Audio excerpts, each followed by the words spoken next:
Je voulais parler de la prière. La prière. Luc combien? Luc 22. Luc 22. Chapitre 22, verset 39. 39 et 40. Donc le verset 39 dit quoi? Après être sorti, il alla selon sa coutume. Il alla selon sa coutume. L'habitude de prier. Ok. Et la Bible dit dans Jacques chapitre 5. La Bible dit, Jacques chapitre 5, verset 13. Quelqu'un parmi vous est-il dans la souffrance? Qu'il prie. Quelqu'un est-il dans la joie? Qu'il chante des cantiques. Tu vois non? Si tu es en train de souffrir, il faut prier. Le Seigneur a prévu que, quelle que soit la forme de souffrance que tu traverses, il faut prier. La prière a cet élément-là, n'est-ce pas, de faire partie de la souffrance. Les tentations ne vont qu'augmenter la souffrance. Tu comprends? Si tu souffres, prie. Au début, ce ne sera pas facile. La prière a cette particularité-là qu'elle fait partie de la souffrance. Amen. Elle fait partie de la souffrance. Quand tu souffres, prie. C'est dans ta Bible, non? Quand tu souffres, prie. Ne te lamente pas. Prie. Si tu te lamentes, l'esprit va utiliser, le démon va utiliser ça. Prie constamment. Quand tu souffres, prie. Si tu pries en langue, c'est une bonne chose. Prie en langue. Amène, n'est-ce pas, l'objet de la souffrance devant la croix et prie. Quand tu souffres, prie. À un moment donné, tu vas voir, quelque chose va quitter ton cœur. Amen. Quelque chose va quitter ton cœur. Quand tu souffres, prie. Quand tu souffres, prie. Quand tu souffres, non, il faut prier. Voilà. Je ne sais pas, il a fallu que je le dise. C'est venu dans mon esprit que j'ai voulu qu'on dise ça. Donc, je parlais de l'habitude. Jésus, bien aimé, avait l'habitude de prier. Dis avec moi l'habitude. Voilà. Jésus, on dit que Jésus alla selon sa coutume. La coutume, c'est quoi? C'est l'habitude. Voilà. Jésus alla selon sa coutume. Donc, Jésus n'était pas seulement quelqu'un qui priait à l'occasion. La vie de prière, c'était un style de vie. C'était une façon de vivre pour lui. C'était pas une histoire qu'on le trouvait là une seule fois, peut-être le lundi, on le retrouve encore le lundi prochain. Jésus, c'était une habitude, on dit selon sa coutume. C'était une façon de vivre de Jésus. Ouais, parmi vous, il y en a, il n'y a pas longtemps, ils sont venus au Seigneur et tout ça là. Et une des choses, quand tu viens d'arriver au Seigneur, il faut que tu puisses bâtir, enraciner ta vie dans la prière. Dans la parole, dans la prière. Dans la parole, dans la prière. Et il faut que ce soit une habitude. La prière a cette particularité également qu'elle vous oriente. Elle vous dirige. Le Seigneur, Dieu n'a aucun intérêt, d'accord? Jésus n'a aucun intérêt à nous voir confus. Je parle pour toi, je parle pour moi. Il n'a aucun intérêt à nous voir confus. À nous voir souffrir. Et la prière a cette particularité que lorsque tu pries, le Seigneur va t'éclairer. Il va t'éclairer. Tu vois, des fois, je compare la prière à un balai. C'est-à-dire à un balai, tu comprends? Tu es en train de balayer. Au début, quand tu prends le balai, que tu passes un coup de balai, ce n'est pas d'abord propre dans un premier temps. Mais quand tu reviens dessus 1, 2, 3 fois, ça devient clair. C'est un peu comme ça que je vois la prière. D'accord? Et donc quand tu pries par rapport à un sujet, tu pries. Si tu pries une fois, il y a beaucoup de choses pour lesquelles, si tu demandes une seule fois, d'accord, tu n'auras probablement pas la réponse. Je ne dis pas que le Seigneur n'exauce pas une seule fois. On se comprend? Amen. Le Seigneur lui-même, quand il était dans le jardin, il a prié combien de fois? Le Seigneur Jésus a prié 3 fois. Tu comprends? Et il a répété les mêmes paroles. Les mêmes paroles. La Bible dit qu'il a répété les mêmes paroles. Il est venu devant le Seigneur et il a prié. Il dit que cette coupe, d'accord, s'éloigne de moi. mais que ta volonté soit faite. Et il est parti, n'est-ce pas? Il a vu les disciples, les gars, ils étaient en train de dormir. Ils étaient en train de dormir. Et la Bible dit que, il leur a dit, mes amis, levez-vous et priez. Et il est reparti. La Bible dit, il est reparti pour la deuxième fois et il répéta les mêmes paroles. Pourquoi? Il espérait que, en répétant ces paroles, en disant la même chose, le Seigneur va l'exaucer. Mais là, Dieu ne l'a pas exaucé. Il est reparti la troisième fois. Il a vu les disciples dormir. D'accord? Donc la troisième fois, il est parti, il a dit la même chose.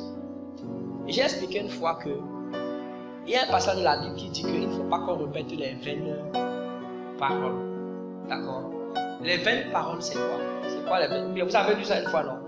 Il dit ne soyez pas comme les païens, n'est-ce pas, qui répètent les vaines paroles. Et ils pensent que c'est en disant les vaines paroles qui seront exaucées. C'est quoi les vaines paroles? Les vaines paroles, c'est les paroles qui viennent de toi, de ta pensée, qui n'ont rien à voir avec la volonté et la parole de Dieu, qui n'ont rien à voir avec la parole de Dieu. D'accord?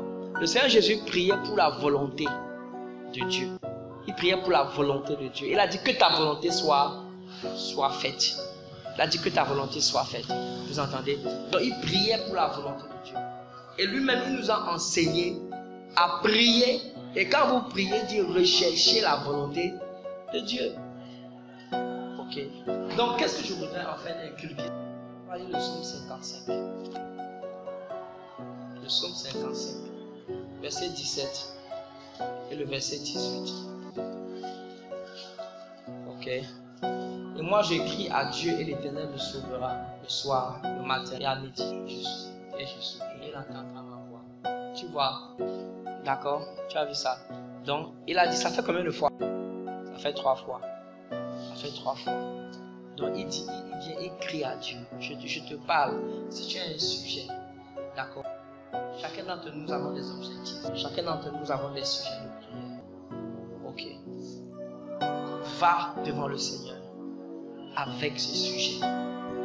Et rassure-toi que, n'est-ce pas, c'est sa volonté. Il va te répondre. C'est ça. Le problème, c'est qu'il nous arrive souvent, c'est que nous nous décourageons vite. Et nous nous arrêtons très tôt en chemin. Amen. La Bible dit que Jésus alla selon sa coutume. Et David dit ici qu'il prie le matin, il prie à midi et il prie le soir. Il prie le matin, il prie à midi et il prie le soir. Il prie le matin, il prie à midi et il prie le soir. Vous vous rappelez l'histoire de Daniel? Daniel aussi avait un problème comme ça où on a dit que pendant combien de jours? Pendant combien de jours? Personne ne devait prier un autre Dieu excepté, n'est-ce pas, alors une statue qu'ils avaient érigée. Je dis, Daniel avait un problème. Dans le gouvernement, les gens étaient jaloux de Daniel. Tu sais ça, non? Voilà. Et puis ils ont dit que ils vont ériger une statue. Et que tout le monde, dans le gouvernement là-bas, à Babylone, là, devait adorer ces statues. Personne d'autre. Pendant un certain nombre de jours, on ne devait prier un autre Dieu, excepté, n'est-ce pas, alors, une statue qu'ils avaient érigée. Pendant combien de jours? 30 jours. Oui, 30 jours. Vous entendez? Et puis c'était de la sorcellerie, parce que imaginez qu'on vous empêche de prier pendant 30 jours.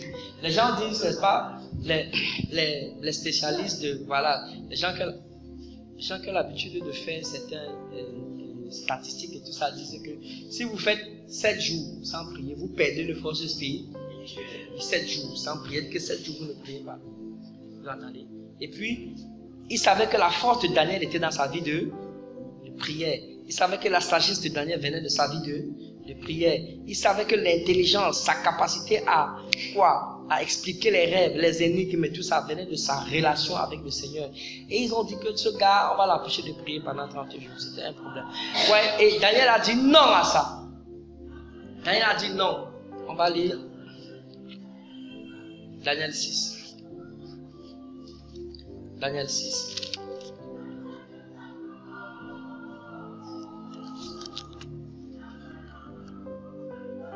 D'accord? Daniel 6 à partir du... On va lire verset 11.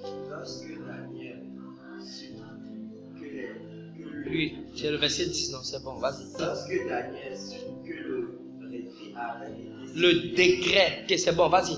avait été signé, il entra dans sa maison. Celle-ci avait des fenêtres qui s'ouvraient à l'étage supérieur en direction de Jérusalem. Trois fois par jour. Combien de fois? 3 fois par jour. Combien de fois? 3 fois par jour. 3 fois par jour. Il se mettait donc à genoux. Voilà. Et il priait et louait en présence de son Dieu, comme il le faisait auparavant. Voilà. Comme il le faisait auparavant. Comme il le faisait auparavant. Ça veut dire quoi? Que c'était son quotidien, c'était son habitude. C'était son habitude. Il n'a pas attendu. Vous savez, n'attendez pas une situation bizarre. C'est vrai qu'il y a des situations bizarres qui arrivent, où vous êtes obligé d'entrer dans le jeûne et dans la prière. Mais n'attendez pas ça. N'attendez pas une situation critique. N'attendez pas une situation critique. N'attendez pas une situation désespérée. C'est pourquoi, bien aimé, nous parlons de la vie de prière. Amen. Oui. Et comme auparavant, 3 fois par jour, il est monté, il est allé. Vous voyez, j'ai remarqué quelque chose dans les Écritures des fois. Quand on parle de la prière, souvent on utilise la montagne. Souvent on dit il est monté. Il est monté. Ouais, c'est pour montrer un peu, n'est-ce pas, si vous voulez, la difficulté à laisser d'abord les choses charnelles. Il est monté. Le mardi passé, on avait lu un texte, j'avais parlé de Jésus, n'est-ce pas, qui est allé à la montagne. D'accord? Et pendant qu'il priait, son vêtement est devenu blanc. Pendant qu'il priait, son vêtement est devenu blanc. On dit l'aspect de son visage changea. Pendant qu'il était en train de prier, sa vie a changé. Pendant qu'il était en train de prier, on dit son vêtement. Tu vois. Mais avant, on dit qu'il est monté. Il est monté. Et on utilise des fois la même expression quand on parle de Moïse aussi. Quand Moïse allait à la montagne. Vous vous rappelez? On dit qu'il est monté. J'aime cette expression, il est monté. Vous voyez, ça montre que quand vous voulez prier, débrouillez-vous si vraiment vous êtes sérieux. Il y a des moments où vous allez forcément vous retrouver au travail. D'abord, comme tu es au travail, des fois, et puis tu seras obligé de prier en esprit. Il y aura des gens, tout ça. Mais chaque chrétien, dis avec moi chaque chrétien, chaque enfant de Dieu doit avoir un moment intime avec Dieu, un moment seul avec Dieu. Je dis en dehors du fait que tu es avec les amis, avec les frères à l'église, tu comprends ça, vous allez. Chaque chrétien doit avoir ses moments seul, où il monte, où il va à la montagne. La montagne peut être ton endroit, un endroit secret. La Bible dit quand tu veux prier, entre dans ta chambre et fais. Et ton Père qui voit dans le lieu secret. Tu vois, j'aime ça, dans le lieu secret. Dieu voit dans le lieu secret. Wow. Dieu voit dans le lieu secret. Amen. Voilà. Il faut que ce soit une habitude. De sorte que quand les événements bizarres, parce qu'il y a des événements qui arrivent, hein. Il y a des événements qui que tu sois, ça va venir. C'est-à-dire, le soleil va chauffer. Qui que tu sois, le soleil va venir t'échauffer dans la vie chrétienne. Tu vois là, pour voir à quel niveau tu es. Pour voir à quel niveau tu es. Pour voir quelle est la qualité de la parole qui est en toi.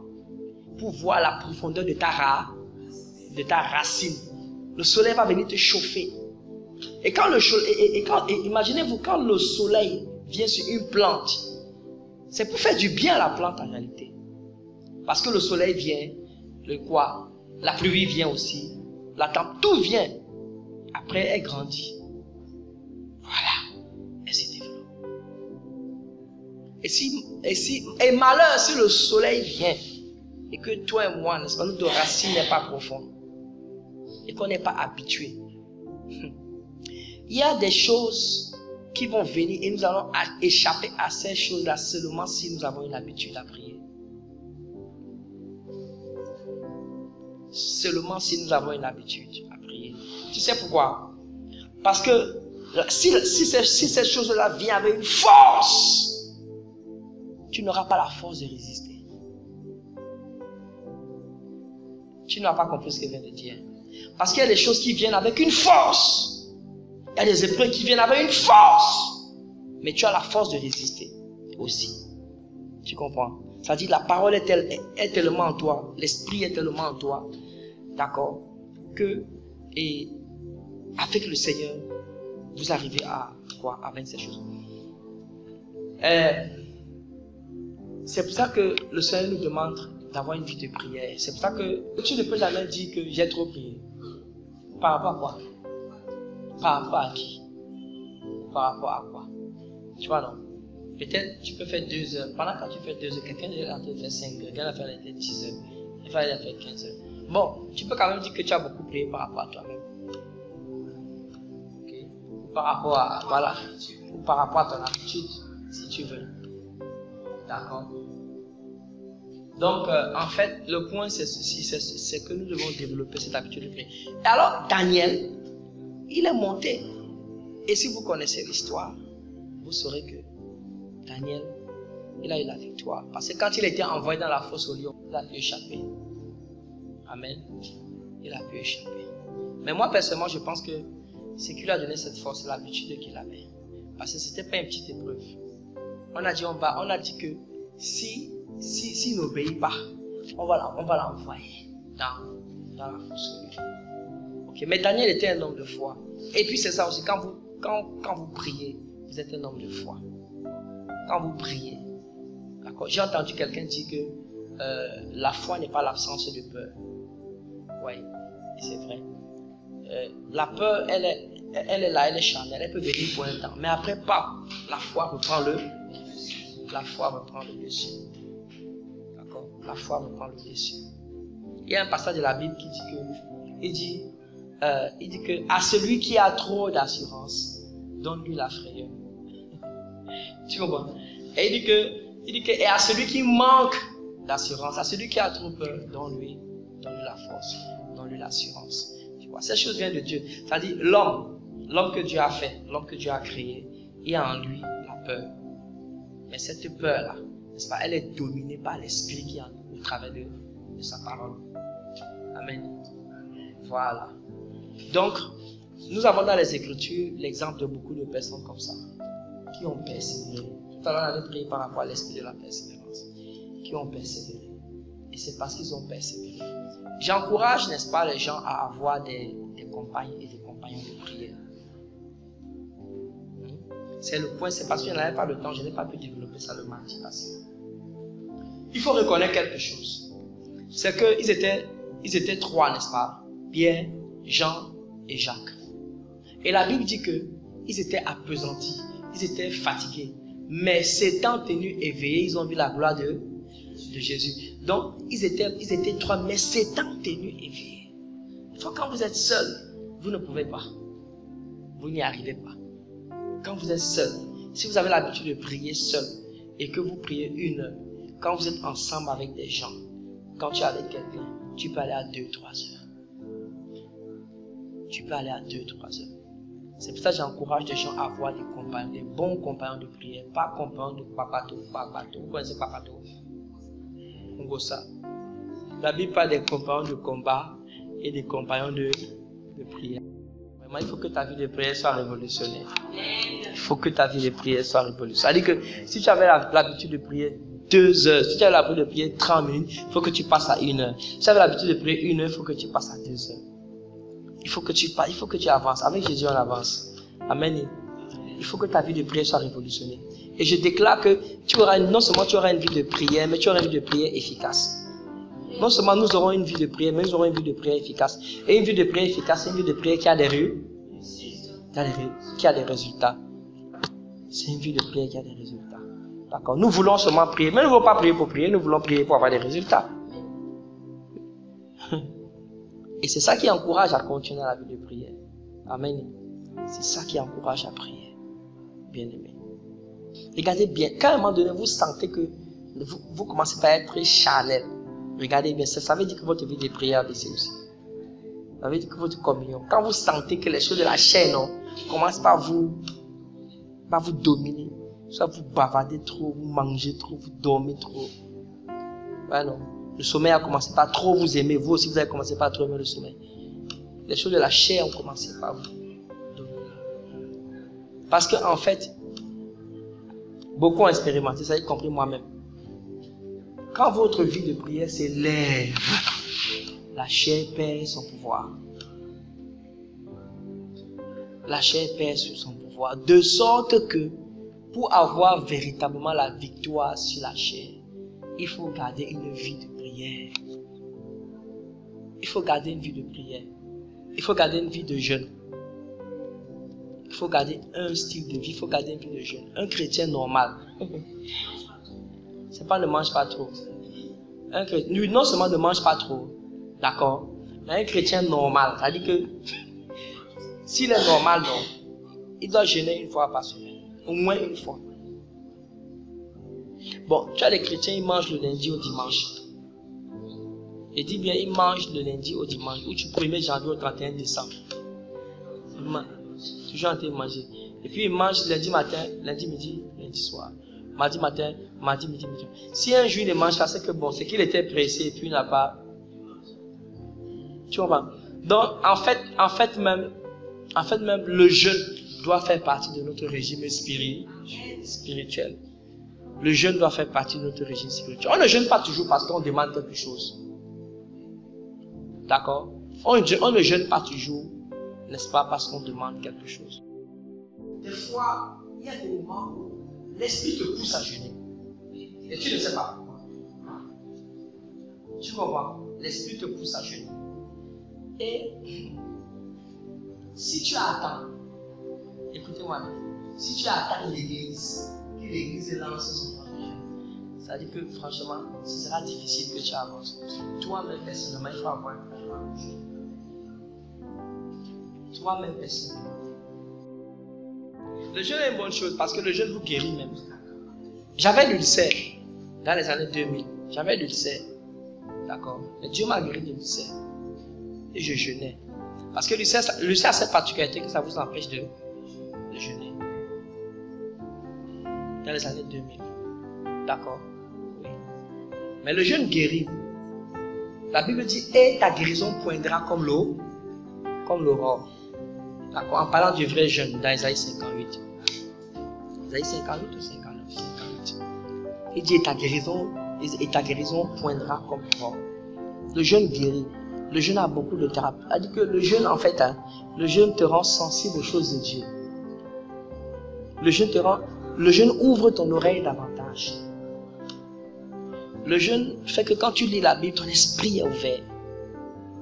On n'a pas eu vraiment beaucoup de temps, franchement, pour enseigner sur le jeûne. Moi, j'en profiterai quelquefois pour parler un peu comme ça du jeûne. D'accord? Un chrétien doit... C'est un homme de Dieu qui disait ça. Il disait qu'un chrétien normal doit jeûner au moins 1 ou 2 fois par semaine. Et ça me faisait rire. Et donc, le jeûne guérit même. Le jeûne a cette particularité que ça fait sortir même de toi des toxines. Des toxines sans que tu le saches. Voilà pourquoi même les thérapeutes, voilà, ça te purifie, ça purifie le sang. Et tout ça. Et ça te rend disposé à prier. Si tu manges à 20h, ou bien à 21h, 22h, ça veut dire qu'après ça devient difficile. Si tu as prévu de prier la nuit. Parce que c'est le corps qui porte l'esprit. C'est l'esprit. Quand bien même l'esprit est disposé que la chair fait, c'est le corps qui porte l'esprit. Et si le corps a mangé, tu as dit que la nuit à 22h, tu dis que tu veux prier, tu as mangé héros. Ou bien la sauce jaune avec le taro. C'est le taro, non? Voilà, frère. Tu vois que mon frère, ça là, non? Tu vas manger la viande même, frère. Tu vas dormir, tu vas rêver. Et dans ton rêve, tu vas voir un bœuf va venir foncer sur toi. C'est le bœuf là, c'est la viande que tu as mangée, c'est pas autre chose. Je ne suis pas en train de dire pas manger la viande la nuit, mais je dis que des fois manger la... Vous savez, quand on est chrétien, il y a beaucoup de choses qu'on doit corriger, c'est tout en fait. Ça ne veut pas dire qu'on ne doit pas manger. Donc je vais finir, n'est-ce pas, pour dire que, bien aimé, habituons-nous à la vie de prière. Si tu veux trouver quelqu'un, d'accord, si tu es un frère, c'est bon de trouver un autre de frères, un autre frère aussi. Ou bien une sœur et un frère, de bons frères et des frères, des bons frères et des bons sœurs. On se comprend, non? Si tu es un frère, d'accord, il faut, ça dit que de préférence, il faut trouver un autre frère. Ou bien un frère et une sœur. Les trois ensemble. Tu vois, non? Si tu as une sœur, et même, elle dit qu'il faut pas, ou bien si tu as une sœur, il faut trouver aussi une sœur. Ou bien un frère, ou deux frères, ou bien un frère avec une autre sœur. Ensemble. Vous voyez, non? Tout ça, c'est la sagesse seulement. Faut pas chercher un frère en crise, mais un frère en crise. Ouais, non? Voilà. Puis vous priez ensemble. Et puis, si vous êtes ensemble, puisque vous priez ensemble, si tu pries avec un frère ou une soeur, évitez de prier jusqu'à une heure bizarre. Non, c'est bon qu'on dise ça. D'accord? Si vous êtes seul comme ça là, voilà. Évitez de plus qu'un certain heure bizarre. Arrangez-vous. À moins d'être peut-être dans un endroit vraiment ouvert. C'est juste la sagesse. Hein. Il n'y a rien de compliqué. Je sais qu'on est assez sage. Je sais qu'on est plus sage que ça. Amen. Voilà, les amis. Mais la Bible parle, n'est-ce pas, la Bible parle de compagnons de combat, de compagnons de captivité, d'accord, de compagnons d'œuvre. Ok? C'est très important. Il faut avoir un compagnon, il faut avoir une compagne de prière. Quelqu'un à qui tu fais confiance. Quelqu'un avec qui tu pries. Tu comprends, non? Quelqu'un avec qui tu pries. Et puis vous partagez des sujets. Vous partagez des sujets. Vous expérimentez ainsi, n'est-ce pas, comment écouter la voix de Dieu ensemble. Et vous faites peut-être un programme, vous voyez une fois par semaine ou bien une fois tous les 2 semaines, je ne sais pas moi. Mais vous faites pour développer cette vie-là. Prière. Par la grâce de Dieu, c'est comme ça que j'ai grandi. Je vais dire dans le Seigneur, c'est comme ça que j'ai évolué. J'avais des compagnons, n'est-ce pas, de prière. Donc on avait un groupe, on était peut-être 3, on était peut-être 4, il y avait 3 frères, une sœur parmi nous. On priait, on veillait ensemble, on était 4 ou 5 comme ça là. Ok? Et plus tard, même quand je me suis fiancé, également ma fiancée m'a aussi rejoint dans le groupe et tout ça. Et même lorsqu'on s'est marié, on avait tout. C'est important. Souvent vous seuls, n'est-ce pas, vous ne pouvez pas vraiment évoluer dans la vie chrétienne. Donc priez, le Seigneur va vous donner des bonnes personnes.